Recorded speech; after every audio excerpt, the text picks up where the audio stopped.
नमस्ते दोस्तों, कैसे हैं आप सब। शुरू करते हैं हम आज की कहानी। संजय की शादी रीमा के साथ हुई थी। आज उनकी फर्स्ट नाइट थी। फूलों से सजे बिस्तर पर बैठी रीमा बहुत ही खूबसूरत लग रही थी।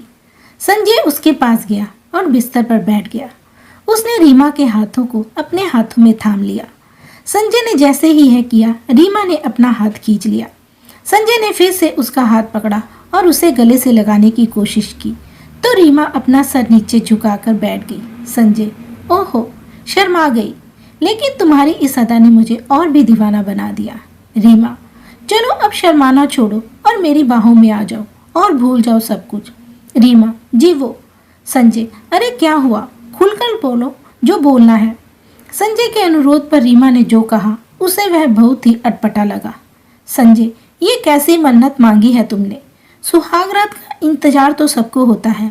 रीमा, जी होता है, लेकिन मैंने शादी के पहले ही आपकी लंबी उम्र और हम दोनों का प्रेम खूब बढ़े, इसके लिए यह मन्नत मांगी थी।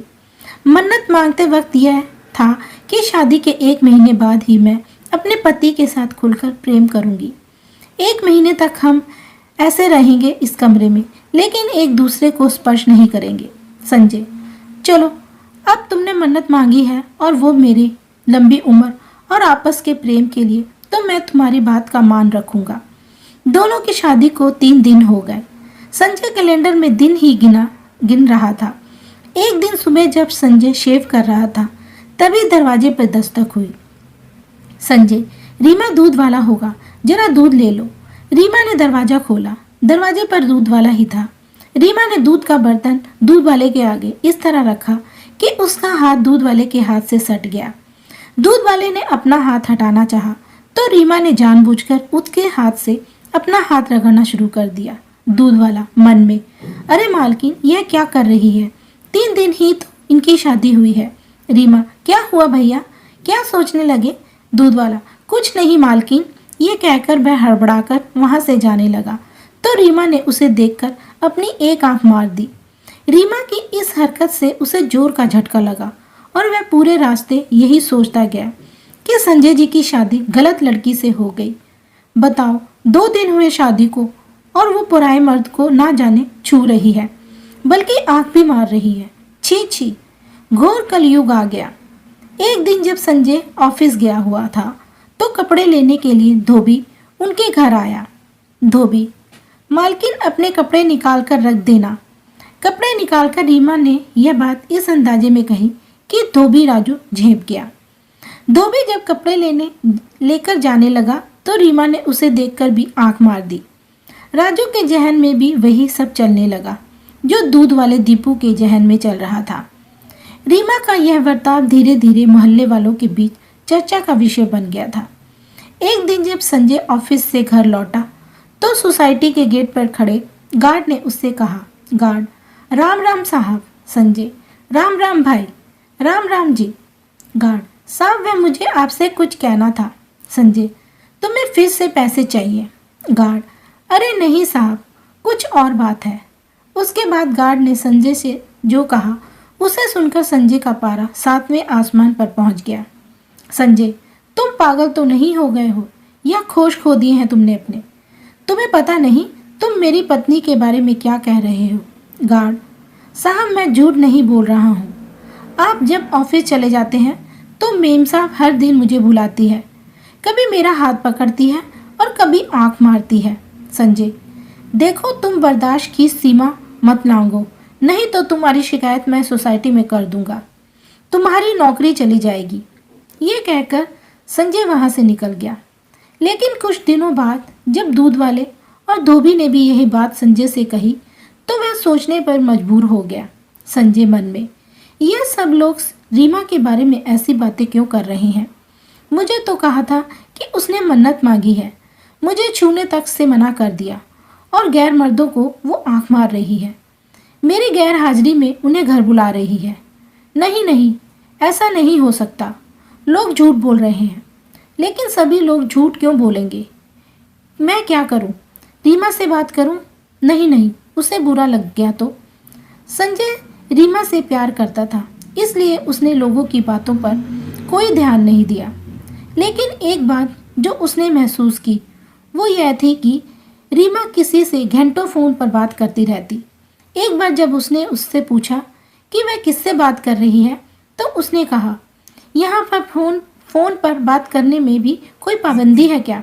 संजय, पाबंदी नहीं तो कोई पाबंदी नहीं है रीमा, मैं अपनी दोस्त से बात कर रही हूँ। शालू नाम है उसका। हम बेस्ट फ्रेंड हैं, लेकिन मेरी शादी यहाँ दिल्ली में और वह शादी कर कर दुबई चली गई। अब हमारा मिलना जुलना ज़्यादा संभव तो नहीं है, इसलिए हम फ़ोन पर ही बात करते हैं। आपको यकीन नहीं हो रहा तो यह लीजिए फ़ोन और मेरी दोस्त से बात करिए। ये कहकर रीमा ने मोबाइल संजय की ओर बढ़ा दिया। संजय ने अपना सर झुकाकर रीमा की बात मान ली। वो मन ही मन बहुत दुखी भी हुआ कि उसने अपनी पत्नी पर शक किया। संजय, क्या हो गया है मुझे? मैं अपनी पत्नी पर शक क्यों कर रहा हूँ? उस पत्नी पर जिस बेचारी ने मेरी लंबी उम्र के लिए मन्नत मांगी है। मैं बहुत ही बुरा आदमी हूँ यार, बहुत बुरा। वो बेचारी अपना सब कुछ छोड़कर मेरे पास आई और मैं उसके साथ ऐसा बर्ताव कर रहा हूँ, शक कर रहा हूँ उस पर। उसने अपनी पत्नी से माफ़ी मांगी। एक रात की बात है, संजय गहरी नींद में था। तभी रीमा बिस्तर से उठी और दूसरे कमरे में जाकर फ़ोन पर बात करने लगी। रीमा, नीरज, मैं अपनी हरकतों से पूरी कोशिश कर रही हूँ कि मेरा पति संजय मुझे छोड़ दे, लेकिन वो तो जोक की तरह चिपक गया है मुझसे। देखो नीरज, मैं तुम्हारे बिना जी नहीं सकती। कोई उपाय करो और मुझे इस नरक से निकालो। मुझे नहीं रहना संजय के साथ, एक दिन भी नहीं, एक पल भी नहीं। रीमा को यह बात पता नहीं थी कि उस दिन उसकी सारी बातें संजय ने सुन ली। जब वो अपनी बात खत्म कर बिस्तर पर पहुंची तो संजय जगा हुआ था। रीमा, अरे आप सोए नहीं? संजय, सो ही रहा था मैं आज तक, तभी तो मुझे कुछ पता नहीं चल रहा था। रीमा, ये आप क्या कह रहे हैं? क्या पता नहीं चल रहा था? संजय, यही कि मैं तुमसे जोक की तरह चिपक गया हूँ। तुम यहाँ नरक में रह रही हो। रीमा, ये आप क्या कह रहे हैं? मेरी कुछ समझ में नहीं आ रहा।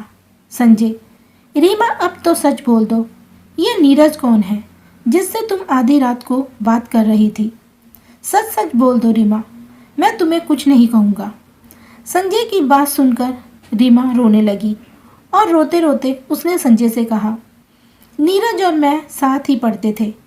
हम दोनों एक दूसरे से बहुत प्यार करते थे और शादी भी करना चाहते थे। लेकिन संजय, लेकिन क्या? रीमा, मैंने यह बात अपने पेरेंट्स को बताई तो वो उखड़ गए और बिरादरी के बाहर शादी करने से साफ साफ मना कर दिया। रीमा और नीरज के प्रेम के बारे में जानकर रीमा को उसके माँ बाप ने घर में ही नज़रबंद कर दिया और अपनी बिरादरी में लड़का देखने लगे। फिर ज़बरदस्ती उसकी शादी संजय से करवा दी गई। रीमा, शादी के बाद सुहागरात को मैंने तुमसे झूठ बोला था कि मैंने कोई मन्नत मांगी है। मैं चाहती थी कि तुम मुझसे दूर रहो। यही नहीं, मैं यह भी चाहती थी कि तुम मुझे घर से निकाल दो।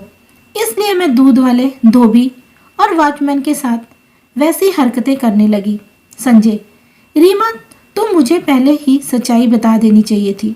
रीमा, मैं चाहती थी बताना, लेकिन तुम मुझे इतना प्यार करते हो कि मेरी हिम्मत नहीं हुई तुमसे कुछ कहने की। संजय, रीमा, फिक्र मत करो, मैं नीरज से तुम्हारी शादी करवाऊंगा। रीमा तो यही चाहती थी, लेकिन अगले दिन रीमा के साथ ऐसा हादसा हुआ जिससे सब कुछ बदल गया। उस दिन रीमा नीरज को फ़ोन करके यह खुशखबरी दे रही थी कि तभी उसके घर का झूमर खुलकर उसके ऊपर गिर गया। रीमा लहूलुहान हो गई। जब संजय ने रीमा की यह हालत देखी तो तुरंत अस्पताल ले पहुंचा। डॉक्टर, आपकी पत्नी को बहुत खून बह गया है, इन्हें आईसीयू में एडमिट करना होगा।